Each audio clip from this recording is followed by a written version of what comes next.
Good evening.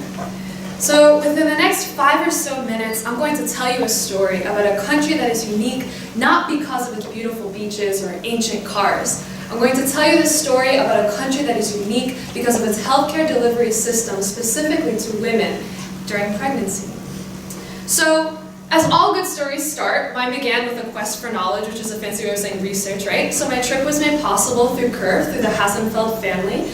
And this summer, I actually traveled to Cuba for 3 weeks on a qualitative interview project. So what that looked like in practice was I would walk up to women and I would ask them questions, yes or no questions, in order to get a feel for the healthcare systems that they have and how they would use those healthcare systems on a daily basis as well. So I visited 9 provinces. So you can see Ciego de Ávila right in the middle of the map. I interviewed Ciego de Ávila and in every province to the north of that as well, excluding the municipality Isla de la Juventud.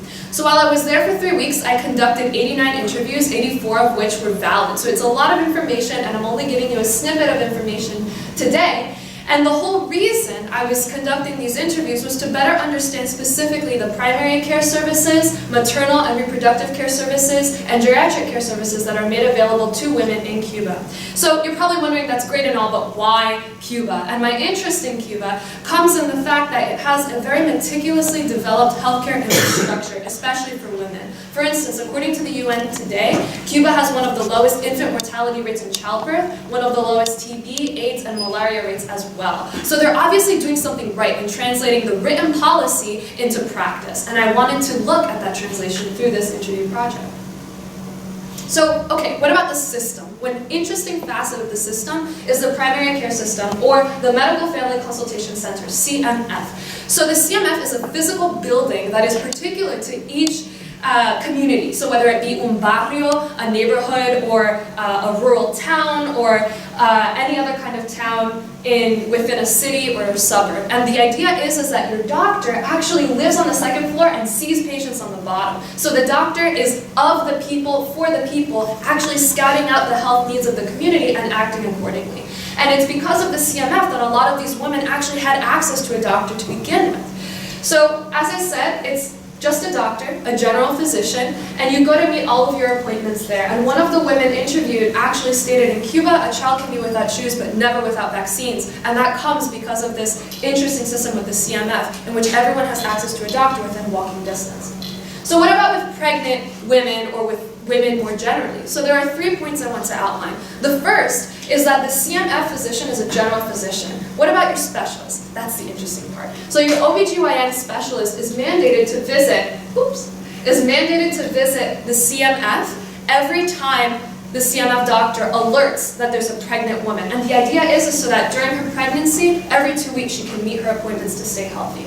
The second point is that there are actual services designed like this one, hogar materno, or a mother home, so that the mother, if she's having a difficult pregnancy due to physical difficulties, emotional difficulties, or unideal domestic conditions, she can go there, carry out the rest of her term in peace, and it's a full-staffed medical center.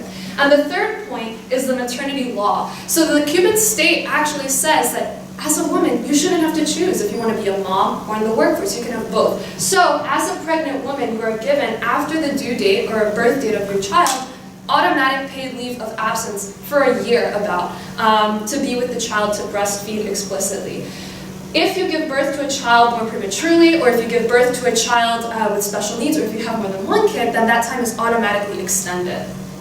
And then there are also certain cases where a woman can have 2 weeks prior to the birth date or off, especially if she's having a difficult pregnancy. So what about accessibility, right? So this is just a snippet of the sample that I have collected from the interviews. 88% of the women said that their doctor is accessible mainly because of the CMF system. And how about access to birth control? So likewise, 60% of them said that yes, they do have access to birth control, not only through the CMF system, but also through sexual education in school. How about payment of the doctor? This is fascinating. So 100% of the women said that they don't pay for medicine or healthcare because it's a socialist healthcare, right? So that includes stay in the hogar materno, that includes stay in a hospital, that includes visiting your specialist, like your OBGYN specialist or your CMF doctor, and it also includes special expensive medications. So I came across several women who said they don't pay for infertility treatment because it's funded by the state.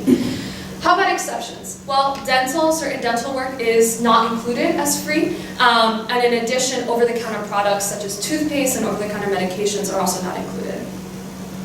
So people always ask me, oh, Ivana, what do you think is going to happen, between the relationships between the US and Cuba? And I say the honest answer, I don't know. I have my own theories, I have my own hopes, but I do know that yesterday Obama was the first president to actually return to Cuba, after 88 years. And he stated that in order for these conversations to be beneficial, neither country is going to be immune to criticisms. And once we can have those open conversations in which both countries are looking towards each other, then we're going to break this historic silence that we've had for close to 90 years. And only then will positive change come out of the situation. Thank you.